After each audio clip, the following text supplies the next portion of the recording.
दोस्तों, कश्मीर और आर्टिकल 370 पर तुर्की की तरफ से आए बयान के बाद भारत के साथ तुर्की के संबंध काफी खराब हो गए। फिर तुर्की के राष्ट्रपति ने पाकिस्तान को भारत के ऊपर चुना और आज वह इसका नतीजा देख रहे हैं। दोस्तों, आज हम आपको जो लेटेस्ट अपडेट बताने वाले हैं उससे ये बात कंफर्म हो जाएगी कि अगर भारत और ग्रीस के बीच ये डील हुई तो तुर्की के लोग अपने राष्ट्रपति के इस ब्लंडर को बिल्कुल भी बर्दाश्त नहीं कर पाएंगे। इसके अलावा आज हम एक और अपडेट कवर करेंगे जो जीई एरोस्पेस को लेकर है, जिसके तहत जनरल इलेक्ट्रिक भारत में एक और नया इन्वेस्टमेंट करने वाली है। इसके सहारे जनरल इलेक्ट्रिक आने वाले समय में भारत के कमर्शियल एयरक्राफ्ट सेक्टर में दिख रहे काफी बड़े ग्रोथ पोटेंशियल का फायदा उठाना चाहती है। तो चलिए इस वीडियो को शुरू करते हैं और इन दोनों ही अपडेट को डिटेल से समझते हैं। दरअसल दोस्तों, सामने निकल कर आ रही लेटेस्ट अपडेट के अनुसार ग्रीस के सेना प्रमुख अगले हफ्ते भारत की यात्रा करेंगे। बड़ी बात तो यह है कि दोनों देशों के बीच में एक सैन्य सहयोग प्रोग्राम पर हस्ताक्षर किया जाएगा,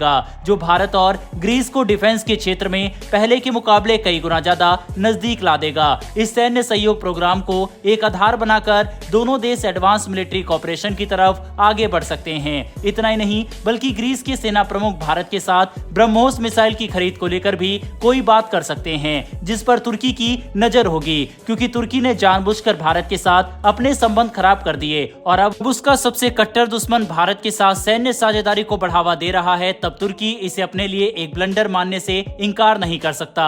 अर्दोगन को इस बात की चिंता है कि कहीं भारत और ग्रीस के संबंध इतने मजबूत न हो जाए कि हम ग्रीस को ब्रह्मोस जैसी खतरनाक सुपरसोनिक क्रूज मिसाइल सप्लाई करने के लिए तैयार हो जाए। अगर ऐसा हुआ तो तुर्की का कोई भी हथियार ग्रीस को टक्कर नहीं दे सकेगा। ऑलरेडी काफी सारे आर्टिकल इसके ऊपर पब्लिश होने स्टार्ट हो चुके हैं कि ग्रीस आने वाले समय में भारत से ब्रह्मोस खरीद सकता है। रेफरेंस के लिए आप अपने स्क्रीन पर आर्टिकल का स्क्रीनशॉट भी देख सकते हैं। हालांकि दोस्तों, ये बात तुर्की के राष्ट्रपति कुछ समय पहले ही समझ चुके थे, इसीलिए उन्होंने भारत में अपने राजदूत की मदद से हमारे साथ अपने संबंध ठीक करने की कोशिश की, जिसके तहत इसी साल फरवरी में तुर्की के राजदूत ने कहा था कि वह अपने नागरिकों के लिए भारत से ई वीजा की सुविधा चाहते हैं, जिससे दोनों देशों के बीच में व्यापार और टूरिज्म को मजबूती मिल सके। तुर्की ने भारत और तुर्की के बीच ट्रेड की बात करते हुए भी एक बड़ा बयान दिया, जिसमें उन्होंने कहा कि साल 2022 में दोनों देशों का द्विपक्षीय व्यापार 13.66 बिलियन डॉलर तक पहुंच गया, जो साल 2012 में सिर्फ 6.6 बिलियन डॉलर ही था। और अब वह इस बात की उम्मीद करते हैं कि इस व्यापार को जल्द ही 20 बिलियन डॉलर तक पहुंचाया जाए। आंकड़ों की माने तो ऐसा संभव भी था, लेकिन तुर्की के राष्ट्रपति ने खुद को मुस्लिम जगत का खलीफा साबित करने के लिए अपने देश को आर्थिक प्रगति पर चोट पहुंचा दी और अब ग्रीस इस समीकरण का पूरा फायदा उठा रहा है।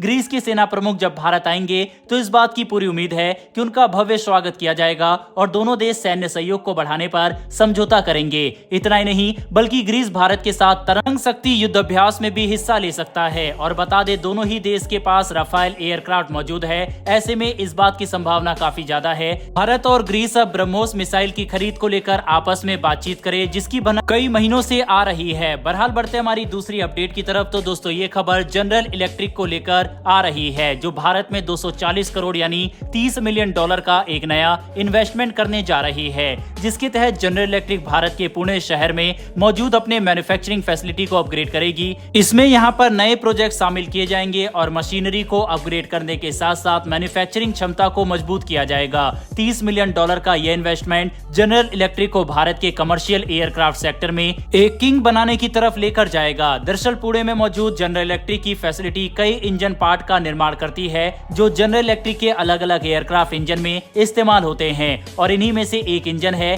जीई और सैफरन के बीच जॉइंट वेंचर से बनने वाला लीप इंजन। ये इंजन भारत के कमर्शियल एयरक्राफ्ट सेक्टर में अब तक की सबसे बड़ी सफलता है। हमारे पास जो लेटेस्ट डाटा मौजूद है उसके अनुसार अभी तक भारत में 2200 से भी ज्यादा लीप इंजन मौजूद है, जो अलग अलग कमर्शियल एयरक्राफ्ट को ऊर्जा दे रहे हैं। लीप इंजन भारतीय कमर्शियल एयरलाइन कंपनियों की पहली पसंद है, क्योंकि ये 15 से 20% कम फ्यूल कंजप्शन करता है और कार्बन डाइऑक्साइड का एमिशन भी काफी कम होता है। इतना ही नहीं, बल्कि इस इंजन की आवाज भी इसकी श्रेणी में आने वाले दूसरे इंजन के मुकाबले काफी कम है। इसकी वजह से खुद एयर इंडिया ने जुलाई 2023 तक 800 लीप 1B इंजन के ऑर्डर दिए, जो एयर इंडिया के पास मौजूद 210 एयरबस A320 नियो और 190 बोइंग 737 मैक्स एयरक्राफ्ट को पावर देने वाले हैं। इसके अलावा आने वाले समय में भी भारत के अंदर कमर्शियल एयरक्राफ्ट की डिमांड तेजी से बढ़ेगी, जिसमें लगने वाले इंजन की डिमांड को पूरा करने के लिए जनरल इलेक्ट्रिक भारत में मौजूद अपनी मैन्युफैक्चरिंग फैसिलिटी में